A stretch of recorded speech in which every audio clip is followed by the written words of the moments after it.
Greetings, sports fans. This is Dan. I'm with PhotoBizBuzz, your online resource for building photography, building your own photography business. Today we're going to talk about sports photography. Sports photography is a lot of fun. You can do it two ways, one of two ways. You can do team and individual photos, or you can do action photos, is what it breaks down to, no matter how you slice it. Team and individual photos is a great way to go because it's a cash upfront business. You're going to make decent money at it, and you can make good money depending on the size of the league that you're doing, I guess. So it's a great way to go. You start out with doing one team. That's how everybody starts out. If you're a parent or a coach, it's very easy to photograph your team. You also probably have a neighbor or a friend who is a parent or a coach, and you can do their one team. Practice on them. Practice your posing. Practice doing the individuals. Practice doing the teams, doing them in a fast and speedy manner, because that will be important, because the next step is to approach a youth sports organization and ask them about becoming their official photographer. Depending on the size of the league, if it's 15 teams or less, you can probably do it all on your own fairly easily. It's not that hard to do. If it's bigger than that, you're going to need a buddy, one or two buddies. You probably need 2 to 4 photographers to cover a big league of 20, 30, 40 or more kids. What you do is you schedule a photo day. An enticement to schedule that photo day is to have a youth sports organization rebate of, usually it's 10 to 15%, or you can sponsor a team.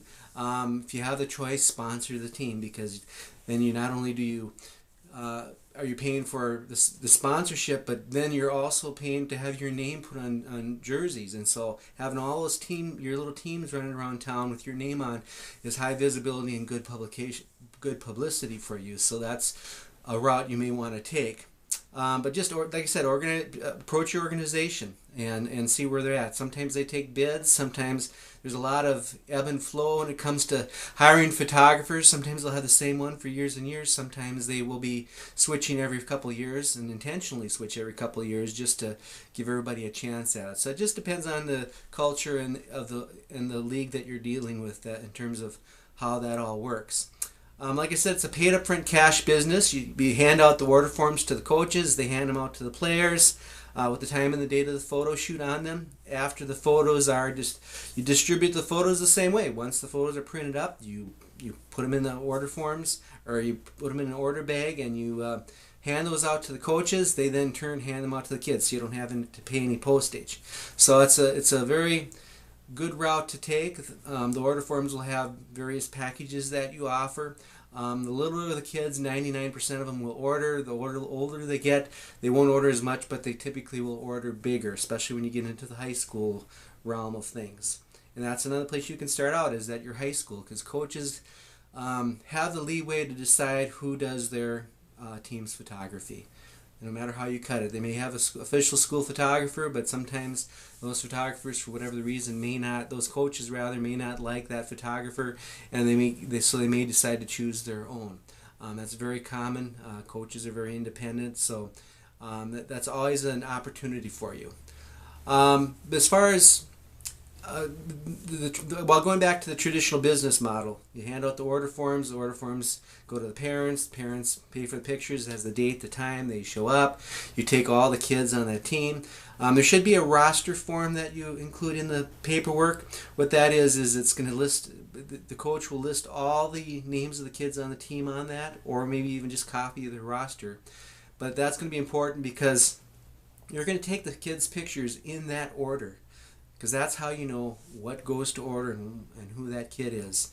And if you get that messed up, you have a big mess on your hands. So make sure you take them sequentially in the order that is on that order form, and make sure they stay in that order. That'll be very important to get in the right orders for everybody. Now, this is the traditional method of doing it. It works very, very, very well. Everybody pays up front. It's the best scenario possible for any photographer. So stick to the traditional method. I know you're going to want to think about putting them online. You put them online, you don't get as many orders. That's just, as much as we would like online to work better, it doesn't. You're going to get more orders if you print them up ahead of time than you are if you're going to just put them online and hope and pray that people will order from you, because they don't. It takes out the emotional buy whenever you do that. And so It doesn't work that great. But like I said, you can do that if you want to. You want to try it. If your league has a history of doing it that way, I guess you might be stuck putting them online and getting what you can. But it's a tough. It's not as successful for you as a photographer to do it that way. Action photos. That comes down to tournaments, league, or shooting for publication. The more prestigious the tournament, the more likely they're going to buy. National, so that basically puts it down to a national, regional, or state tournament of what you're looking at. Online, well, you can do it online or you can print them. Now, fewer people order online, so because it takes away the emotional buy, so you're better off printing the orders on site. You can have viewing stations and print them up right there, or you can have viewing stations where they see the pictures, order them, and then you mail them out to them, or you can do the order route, where the same type thing with the youth sports, where you have an order form they filled out and you send it out to them. But on a national tournament, parents are a little skittish to do that because they're not sure, they don't know you. So it's better sometimes to print them up ahead of time. On a multi-day tournament where they have 60 teams or whatever, you can shoot all the teams the first day, come back the next day with all the pictures, have a little tent set up, and sell the photos there. That's your best business model, and that's what a lot of the national tournaments will do, because they don't want to have to deal with phone calls saying, gee, I didn't get my online order. They like it, the fact that you print everything up ahead of time, because then they have no issues with that. So it's they prefer that, in fact, and that's a selling point when you're talking to a national organization in regards to doing their photos. So print them up ahead of time whenever possible. You're going to make 2 to 3 times the money that you would if you did it online. Now, if you're going to do the youth sports, you did all the teams and individuals on the youth sports side. Well, then you can take a little bit more lenient approach on doing the action photos. If it's a small league, a lot of people will take 1 or 2 nights off a week, and they'll do action photos of all the teams and post them online. Now, keep in mind, some parents will object to having their kids photo online and may ask you to take it off. So you can always do that if that happens, but generally it doesn't happen that often, but it does happen.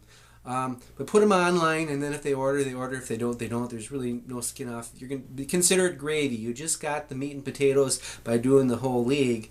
So any gravy you get from action photos is just that. It's going to be another 10-15% added to what you've already taken in. So it's gravy, but it's something that is worth doing.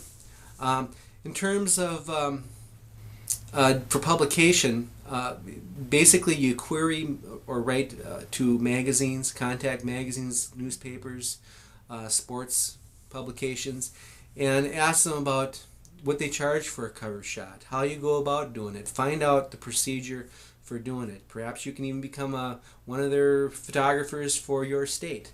A lot of times it does come down to who you know, not what you know. You have to know. You certainly have to know what you're doing, but a lot of times it's who you know in the business makes a big difference. But like I said, you can go ahead and query those publications, approach them, and they all have different standards. And a lot of times, like I said, they accept cover shots, and they pay fairly well for cover shots for magazines. So that's something to look into if you want to go that route. But that's probably it in a nutshell for sports photography. I'm Dan with PhotoBizBuzz, your online source for building photography businesses of your own. And I'm here to help you with that. You can go to my website at photographybusinessbuilder.com. That's my blog, and I have more tips and tricks on how to become a successful photographer there as well. So look, till next time, we do these every week, so we'll be talking to you around the corner. Have a great weekend and a great day. Thank you.